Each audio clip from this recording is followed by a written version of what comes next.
नमस्कार। आज हम लोग बात करते हैं महाराष्ट्र की। और महाराष्ट्र में भारतीय जनता पार्टी के पहले मुख्यमंत्री देवेंद्र फडणवीस की। राजनीतिक गलियारों में ये चर्चा बहुत आम है कि देवेंद्र फडणवीस को किस बात की सज़ा मिली कि उनको मुख्यमंत्री से डिमोट करके उप मुख्यमंत्री बना दिया गया।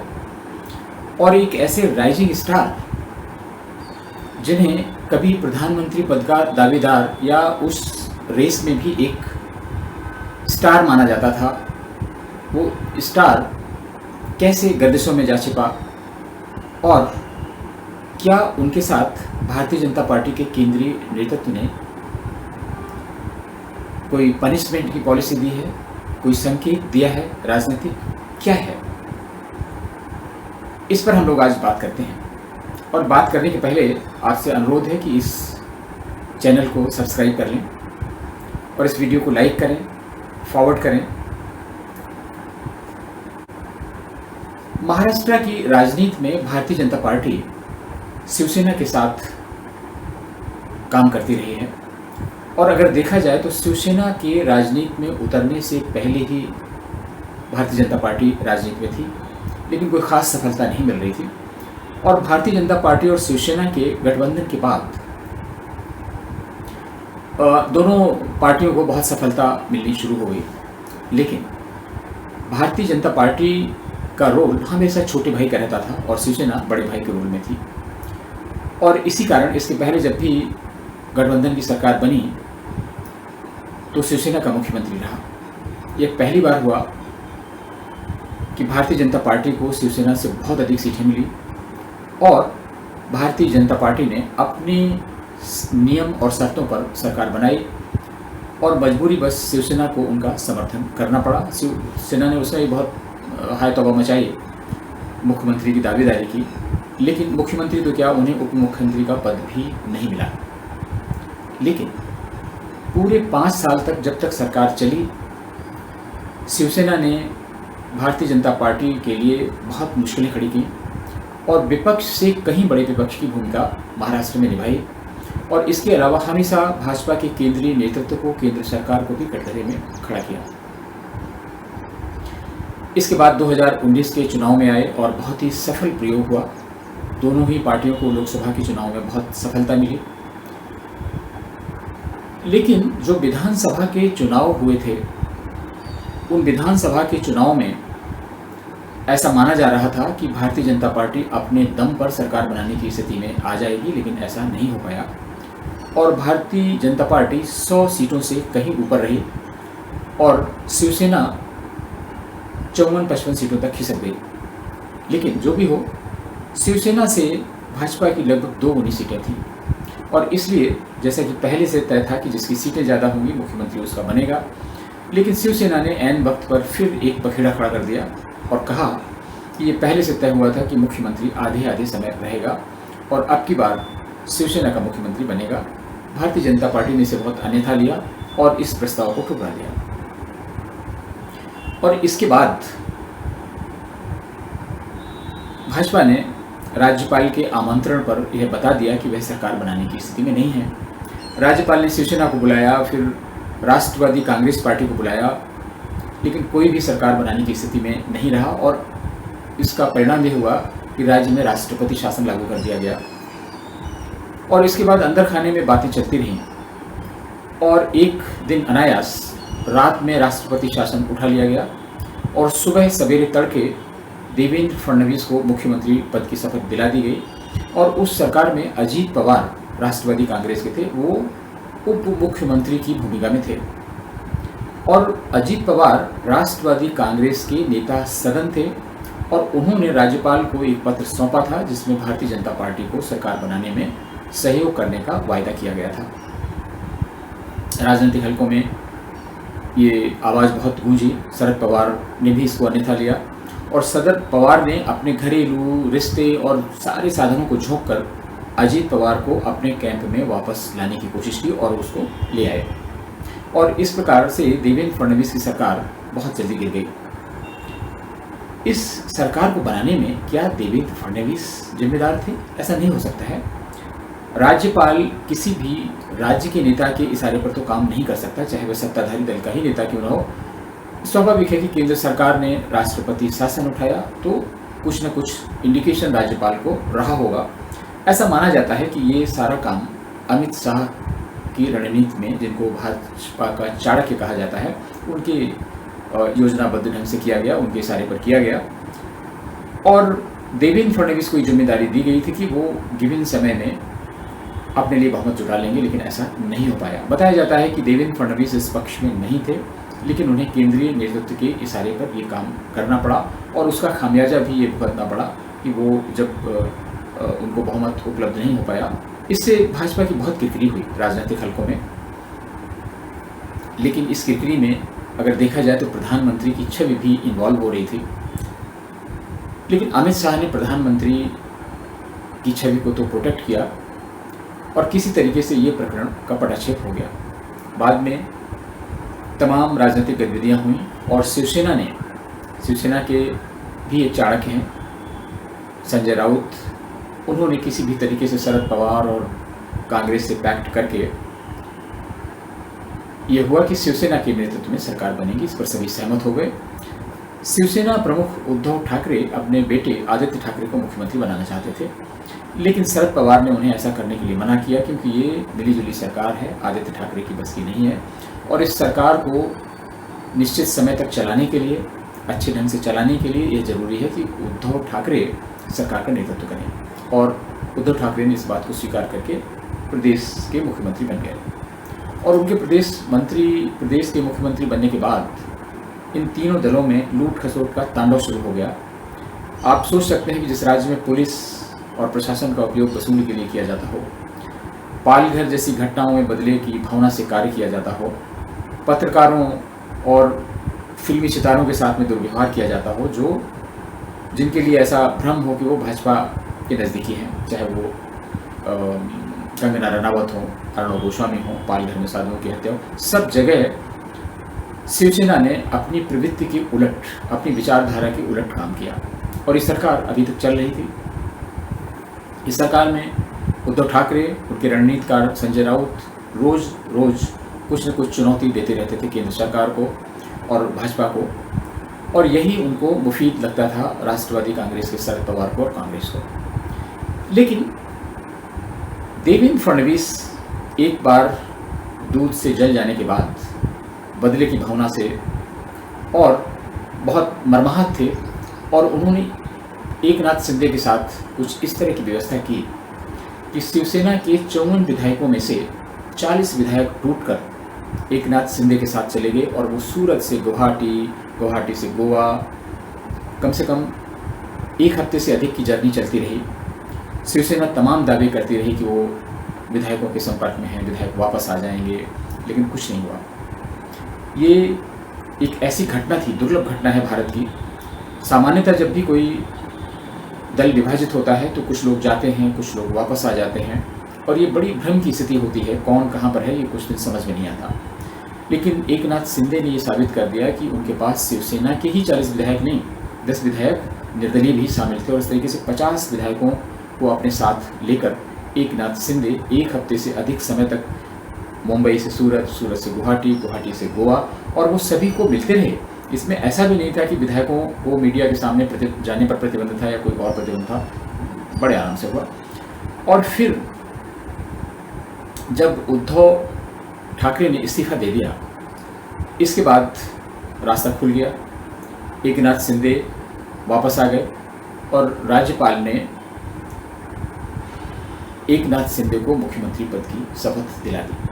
राजनीतिक हलकों में माना जा रहा था कि देवेंद्र फडणवीस मुख्यमंत्री होंगे और एकनाथ शिंदे उप मुख्यमंत्री होंगे, लेकिन इसका उलट हो गया। एकनाथ शिंदे मुख्यमंत्री बना दिए गए। यहाँ तक तो ठीक था।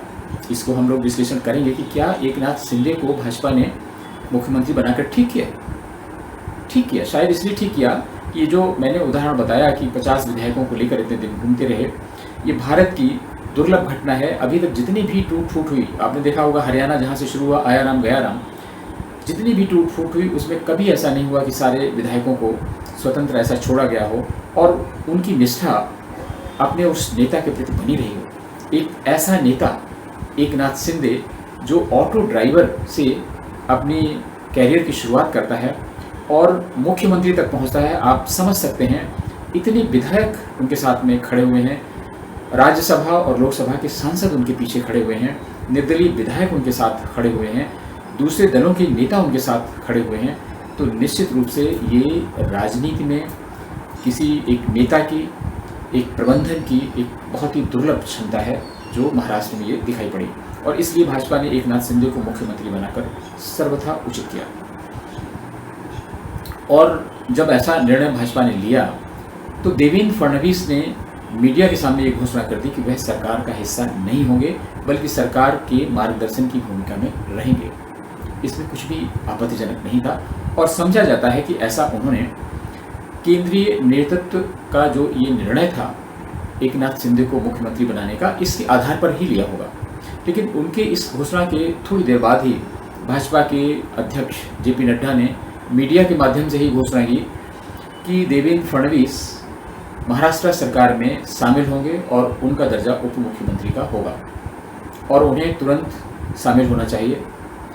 ये भी एक राजनीति की दुर्लभतम घटना है कि इतनी बड़ी पार्टी जो जिसे आजकल दुनिया की सबसे बड़ी पार्टी माना जाता है, उसका राष्ट्रीय अध्यक्ष मीडिया के माध्यम से अपने एक पूर्व मुख्यमंत्री को ये निर्देश देता है कि उनको सरकार में शामिल होना है और उनका स्टेटस उप मुख्यमंत्री का होगा। ये सिर्फ भाजपा में ही हो सकता है, और कोई दल हो तो शायद पता नहीं क्या हो जाता, लेकिन फिर भी है, इसकी तारीफ नहीं की जा सकती, इसकी स्वीकारोक्ति नहीं की जा सकती, इसकी प्रशंसा नहीं की जा सकती। जो भी हो, देवेंद्र फडणवीस ने सिर झुकाकर ये आदेश स्वीकार किए और एकनाथ शिंदे के नेतृत्व में उप मुख्यमंत्री पद की शपथ ले ली और थोड़ी बहुत सकुचाहट के बाद वो सामान्य ढंग से काम भी करने लगे। इसके बाद में ये राजनीतिक हलकों में तब से ये चर्चा जारी है कि ऐसा क्यों किया, भाजपा के शीर्ष नेतृत्व ने क्या उनको कोई संदेश दिया है, क्या भाजपा में अच्छा काम करना अच्छा नहीं लगता, क्या भाजपा में जो उदीयमान स्टार हैं या जो स्टार परफॉर्मर मुख्यमंत्री हैं उनका भविष्य क्या है, क्या भाजपा के केंद्रीय नेतृत्व को किसी युवा नेता से जो इतना तेज़ी से आगे बढ़ रहा हो उससे खतरा लगता है। इन सभी अटकलों ने जन्म लिया। तो आइए समझते हैं कि क्यों ऐसा हुआ। ऐसा माना जाता है कि जिस समय विधानसभा के चुनाव हो रहे थे उस समय किसी सभा में जोश में आकर लोगों के अपार जनसमूह को संबोधित करते हुए देवेंद्र फडणवीस ने कहा कि अगला प्रधानमंत्री महाराष्ट्र से होगा। तो इसके सिग्नल बहुत गलत चले गए और लोगों को लगा कि ये भी प्रधानमंत्री पद के दावेदारों वाली लिस्ट में हैं। और ज़्यादातर राजनीतिक दलों में इस तरह की चीज़ें हैं कि लोगों के पर कतरने शुरू कर दिए जाते हैं। तो एक ये हो सकती है, मुझे लगता है भाजपा में ऐसा नहीं होगा या ऐसा नहीं होना चाहिए। जो भी हो, एक संभावना ये हो सकती है। और दूसरी संभावना तो मैंने आपको बताई कि वो जब उन्होंने मुख्यमंत्री पद की शपथ ली अजीत पवार के साथ में और इसके बाद में बहुमत नहीं जुटा पाए, उसमें केंद्र सरकार की काफ़ी किरकिरी हुई और केंद्र सरकार में भी अमित शाह की किरकिरी हुई जिसे वो आज तक शायद भूल नहीं पाए हैं। और ये दो ऐसी वजह हैं जिनसे बताया जाता है कि अमित शाह देवेंद्र फडणवीस से नाराज़ हैं और इसलिए ऐसा किया गया। और उनकी नाराज़गी की कारण ये ऐसा लिया भी क्यों गया, उसके भी एक कारण है। राजनीतिक विश्लेषक इस घटना को उत्तर प्रदेश से जोड़कर देखते हैं। उत्तर प्रदेश में मुख्यमंत्री आदित्यनाथ बहुत अच्छे ढंग से सरकार चला रहे थे, लेकिन उनके विरुद्ध तमाम तरह की अफवाहें, तमाम तरह के विमर्श गढ़े गए और भाजपा नेतृत्व को यह बताया गया कि अगर ये सरकार चलती रही तो सत्ता में वापसी बहुत मुश्किल हो जाएगी। और भाजपा नेतृत्व ने इस बात को सही मानकर अपनी एक टीम लखनऊ भेज दी, जहां पर योगी आदित्यनाथ के कार्य की समीक्षा की गई, लोगों से बात की गई, विधायकों से बात की गई कि क्या नेतृत्व परिवर्तन किया जाए राज्य में। लेकिन विधायकों ने साफ साफ बता दिया कि योगी बाबा की छवि यहाँ पे बहुत ही सख्त और कुशल प्रशासक की है और उनकी जीरो टॉलरेंस की भ्रष्टाचार के खिलाफ जो नीति है वह जनता में बहुत लोकप्रिय है। और लोगों को ये विश्वास है कि यह व्यक्ति जिसका कोई परिवार नहीं, जिसके बाल बच्चे नहीं, कोई कुछ नहीं है और जो पूरी तरह से जनता के लिए समर्पित है, इससे अधिक ईमानदार, इससे अधिक सख्त, इससे अधिक कुशल प्रशासक नहीं मिल सकता। कई लोग सामान्य जीवन में संत तो मिल सकते हैं, प्रशासन में संत मिल सकते हैं, लेकिन कोई संत प्रशासक हो ये बहुत कम देखने को मिलता है और लोगों को ये कॉम्बिनेशन बहुत अच्छा लगा। इसलिए विधायकों ने चेतावनी दी कि अगर ऐसा किया गया तो इसके बहुत ही भयंकर परिणाम भाजपा को भुगतने होंगे, और भाजपा ने अपने पैर पीछे खींच लिए और योगी सरकार, योगी का मुख्यमंत्री का पद बच गया। योगी आज भी मुख्यमंत्री हैं और वही योगी दूसरी बार जो विधानसभा के चुनाव हुए उसमें भी भारी बहुमत से चुनकर आए और इतिहास बना उत्तर प्रदेश में कि वो 5 साल मुख्यमंत्री रहने के बाद कोई व्यक्ति दोबारा मुख्यमंत्री बना हो, ये आज तक नहीं हुआ उत्तर प्रदेश में। और इसी तरीके से महाराष्ट्र में अगर उनको इस तरह की सज़ा दी गई है, ऐसा लगता नहीं। जहाँ तक एकनाथ शिंदे को मुख्यमंत्री बनाने का प्रश्न है, हम लोग बात कर चुके हैं कि उनके अंदर बहुत ही विलक्षण प्रतिभा ये देखने को मिली, संगठनात्मक क्षमता, कोलैबोरेशन, कोऑर्डिनेशन और लाइजनिंग और अपनी टीम को एकजुट रखने की जो कला है वो बेजोड़ है। एक ऐसा व्यक्ति जो ऑटो ड्राइवर से चलकर राजनीति में प्रवेश करता है, मुख्यमंत्री के पद पर पहुंचता है और उसके अंदर इस तरह की विलक्षण शक्ति है, ये निश्चित रूप से तमाम प्रबंध शास्त्रियों को विचलित करेगी। क्या निष्कर्ष निकालें, कैसे निकालें, ये कौन सा मैनेजमेंट है। IIM और दुनिया के टॉप इंस्टीट्यूशन से पढ़े हुए लोग शायद इस तरह का कोऑर्डिनेशन, कोलैबोरेशन और टीम मैनेजमेंट नहीं कर सकते। तो इसलिए उनका तो मुख्यमंत्री बनाया जाना सर्वथा उचित है। और जो भी हुआ, ऐसा भी नहीं है कि भारत में पहली बार होगा कि किसी मुख्यमंत्री को उप मुख्यमंत्री बना दिया गया या कुछ और कर दिया गया। ये भी तो अच्छा नहीं होता कि अगर एक पूर्व मुख्यमंत्री को कुछ भी ना दिया जाता, तब तो ये समझा जा सकता था कि भाजपा नेतृत्व नाराज़ है। और कांग्रेस घटक जो अभी उद्धव सरकार में लोग हैं, कई पूर्व मुख्यमंत्री तो वहाँ पर कैबिनेट मंत्री हैं, इसलिए ये ना मानने के भी कारण हैं। मेरे ख्याल से ऐसा नहीं होगा, लेकिन सिर्फ एक वजह है कि केंद्र में जो अमित शाह की भूमिका है वो मोदी की ढाल की तरह काम करते हैं। अगर प्रधानमंत्री मोदी की छवि को कोई नुकसान पहुंचता है तो वो सामने आते हैं, सारे आरोप प्रत्यारोप अपने ऊपर लेते हैं और मोदी के ऑरा की, उनकी छवि की रक्षा करते हैं। और इसलिए मोदी के अत्यंत करीबी हैं। अब आप सोचें कि 2024 में अगर केंद्र में भाजपा की सरकार वापस आती है, जिसकी संभावना बहुत ज़्यादा है, और सरकार वापस आएगी, और उस समय प्रधानमंत्री नरेंद्र मोदी द्वारा तय की गई 75 वर्ष की समय सीमा बीच में ही समाप्त हो जाएगी। तो जब ये बीच में 75 वर्ष की आयु प्राप्त कर लेंगे नरेंद्र मोदी जी, उस समय वो सत्ता किसको सौंपेंगे? और निश्चित रूप से जो आउटगोइंग प्राइम मिनिस्टर है उसके पास ये तो इस तरह का विवेकाधिकार होगा कि वो जिसको चाहेगा उसको प्रधानमंत्री बना सकता है, लोगों को संतुष्ट करता है, कन्विंस कर सकता है, लोगों को मना सकता है। और ऐसे में अमित शाह एक स्वाभाविक उम्मीदवार हो सकते हैं। और इसलिए इस बात के भी मानने के कारण है कि चाहे योगी आदित्यनाथ हो, चाहे देवेंद्र फडणवीस हो, और चाहे हेमंत बिश्व शर्मा जैसे कोई और नेता हों उभरते हुए सितारे राज्यों में, उनको थोड़ा सा संकेत दिया जा सकता है। हो सकता है इसके पीछे ये कारण हो, लेकिन देश सेवा में, समाज सेवा में जुटे राजनीतिक दलों में इस तरह की भूमिका होगी ऐसा माना नहीं जाना चाहिए। ये अपेक्षा करनी चाहिए, आशा की जानी चाहिए कि ये जो र्यूमर है, जो विमर्श किए जा रहे हैं, वो सही नहीं है और सब कुछ सामान्य है। और कई ऐसे लोग होते हैं जिनके बीच में प्रतिस्पर्धा होती है, स्वस्थ प्रतिस्पर्धा होती है, ये चलेगी। और ये जितने राजनीतिक विमर्श बनाए जा रहे हैं, जो उत्सुकताएं बनाई जा रही हैं, इनमें सच्चाई नहीं है। नमस्कार।